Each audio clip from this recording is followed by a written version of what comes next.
ஓம் ஸ்ரீ குருப்யோ நமः. வக்ரதுண்ட மகாக்காய சூரியகோடி சமப்பிரப நிர்விக்னம் குருமே தேவ சர்வகாரியேஷுர்வதா. ஆன்மீகம் பிளஸ் நேயர்கள் அனைவருக்கும் ஜோதிட குருஜியின் இனிய வணக்கங்கள், வாழ்த்துக்கள், ஆசீர்வாதங்கள்.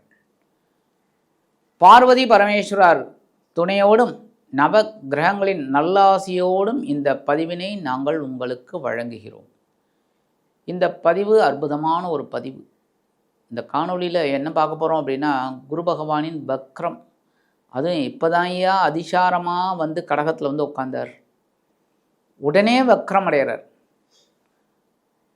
உடனே 18/10 தான் வந்தார். 11/11/2025 முதல் 5/12/2025 வரைக்கும் இந்த குரு பகவான் கடகராசியில் வக்ரம் அடைகிறார். அதே இடத்துல புனர்பூசம் 4ஆம் பாதம் 4ஆம் பாதத்திலே வந்து அப்படியே உச்சம் அடைஞ்சு உட்காந்து இப்போ அங்கேயே வந்து வக்ரம் அடைகிறார்.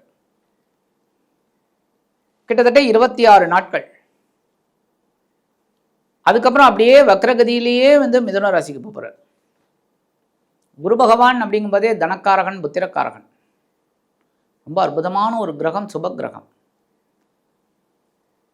இந்த சுப கிரகம் வக்ரமடைகிறார் அப்படிங்கும்போதே சில ராசிகளுக்கு நன்மையும் சில ராசிகளுக்கு ஒரு பாடங்களையும் கொடுக்கக்கூடிய அமைப்பை ஏற்படுத்துவார்.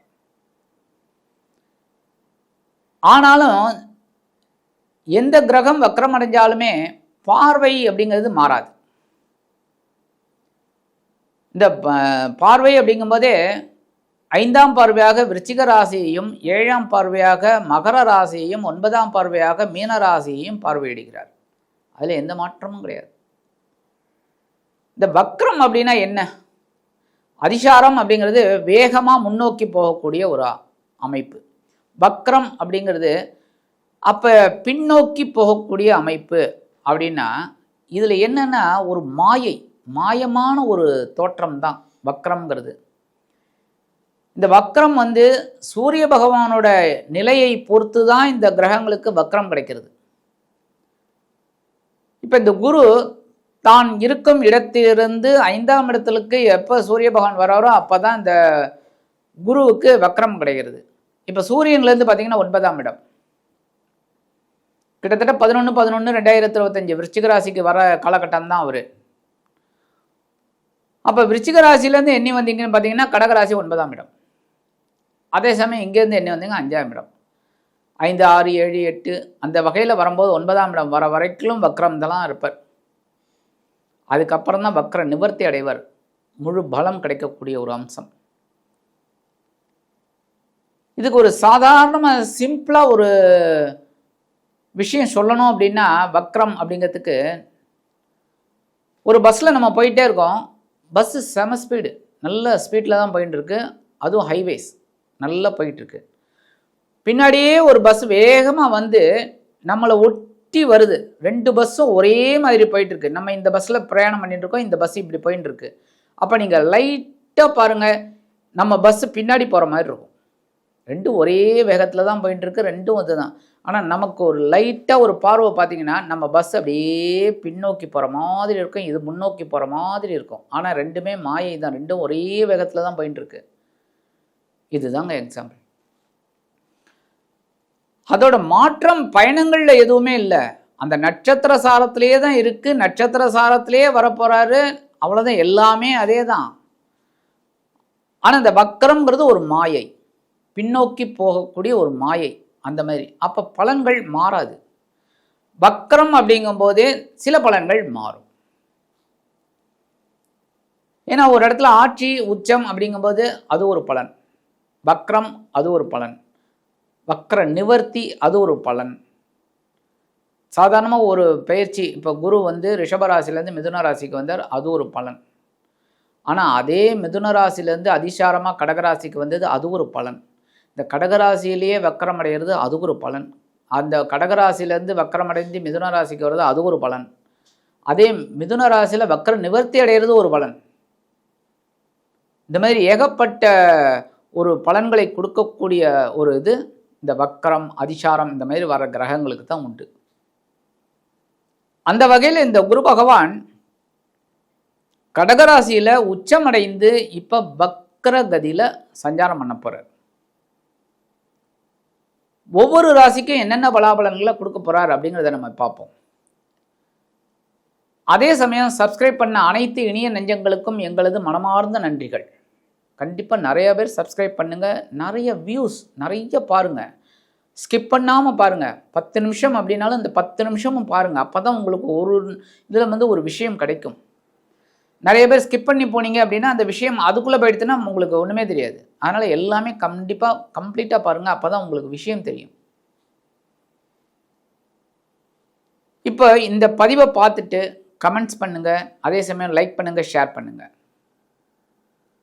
இப்போ இந்த பதிவுக்கு போகலாமா? எனது அன்பான விருச்சிக ராசி நேயர்களே, இந்த அருமையான பதிவில் நம்ம பார்க்க போகிறது குரு பகவானின் அதிசார வக்ரம். இந்த குரு பகவான் உங்களுக்கு யார் படினா சூப்பர். தனவாக்கு குடும்பஸ்தானாதிபதி, வஞ்சமாதிபதி, 2, 5 குடை அதிபதி. இந்த குரு பகவான் எங்கே இருந்தார் அப்படின்னு பார்த்தீங்கன்னா பாக்யஸ்தானம் அப்படிங்கிற 9ஆம் இடம். அதிசாரமாக உட்காந்து உங்களுக்கு அதிகமான ஒரு பலாபலன்களை கொடுத்தார். இல்லைன்னு சொல்லவே முடியாது. கல்யாணமாகாத குழந்தைகளுக்கெல்லாம் கல்யாணத்தை ஏற்படுத்தி கொடுத்துட்டார் 9ஆம் இடம். அதேமாரி உத்தியோகம் இல்லாத குழந்தைகளுக்கெல்லாம் நல்ல உத்தியோகத்தை கொடுத்துட்டார். ஏன்னா தனக்காரகன் எல்லாத்தையும் கொடுத்துட்டார். ஏன்னா 9ஆம் இடத்துல குரு வந்தாலே ரொம்ப விசேஷம். இந்த 9ஆம் இடத்துல வந்த குரு அற்புதமான சில பலன்களை கொடுத்தாலும் இப்போ வக்ரகதி அடைகிறார்.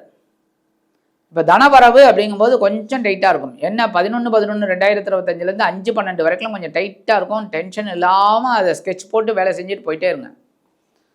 சப்போஸ் ஏதாவது பேங்க் பேலன்ஸ் இருந்ததுன்னா அதை வச்சு மீட் அவுட் பண்ணிட்டு போயிட்டே இருங்க. கடன் வாங்காதீங்க, புரியுதா? கடன் வாங்கி அந்த இதெல்லாம் பண்ணணுங்கிற அவசியம் இல்லை, பார்த்து பண்ணுங்க எதுவுமே.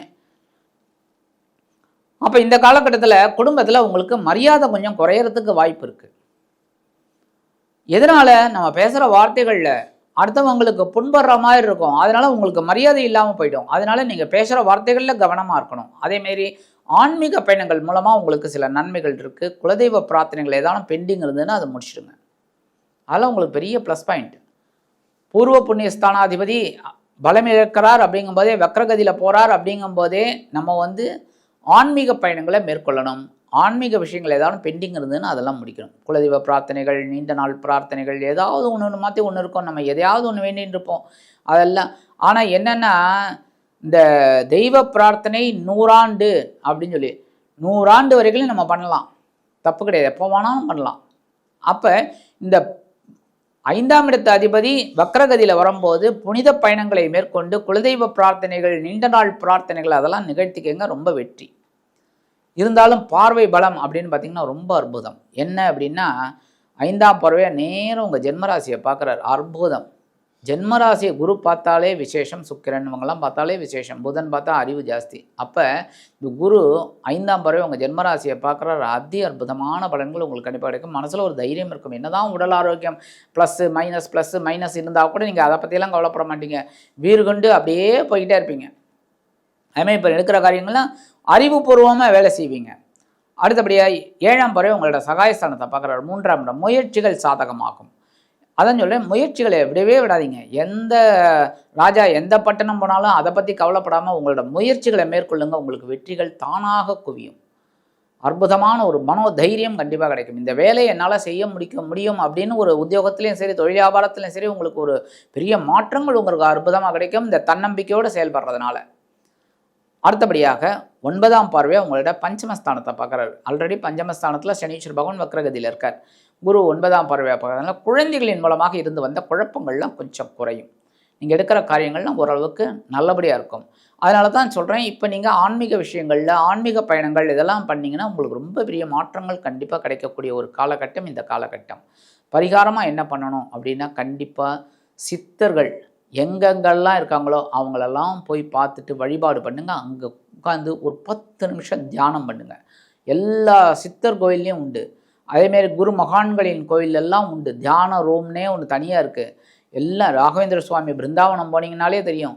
ஒவ்வொரு பிருந்தாவனத்துலேயுமே தனியாக ஒரு இடம் இருக்கும். அங்கே ராகவேந்திர சுவாமி படம் இருக்கும். நீங்கள் உட்காந்துட்டு தியானம் பண்ணலாம். தியானம் பண்ண உங்களோட உடல் ஆரோக்கியமும் நல்லபடியாக இருக்கும், மன தெளிவும் கிடைக்கும், உடல் தெளிவும் கிடைக்கும். நீங்கள் எடுக்கிற காரியங்கள்லாம் அற்புதமாக இருக்கும். இது நீங்கள் பண்ணினாலே போதும். மற்றபடி பெரிய பரிகாரம்லாம் பண்ணணுங்கிற அவசியமே கிடையாது. இதை மட்டும் பண்ணுங்கள். குரு மகான்களின் தரிசனம், அங்கே போயிட்டு தியானம் ஒரு 10 நிமிஷம். வியாழக்கிழமை கண்டிப்பாக ஒரு மாற்றங்களை நீங்கள் எதிர்பார்க்கலாம். ஆக இந்த சின்ன பரிகாரம் நீங்கள் பண்ணுறதுனாலேயே இந்த தனவாக்கு குடும்பஸ்தானாதிபதியும் பஞ்சமாதிபதியுமான குரு பகவான் வக்ர கதியில் உங்களது பாக்கியஸ்தானத்தில் இருந்தாலும் அதி அற்புதமான பலாபலன்களை கண்டிப்பாக கொடுப்பார் என்று கூறி விடைபெறுகிறேன். நன்றி, வணக்கம். மீண்டும் ஒரு அருமையான பதிவில் நான் உங்களை மனமகிழ்ச்சியோடு சந்திக்கிறேன். வாழ்த்துக்கள். வாழ்க வளமுடன்.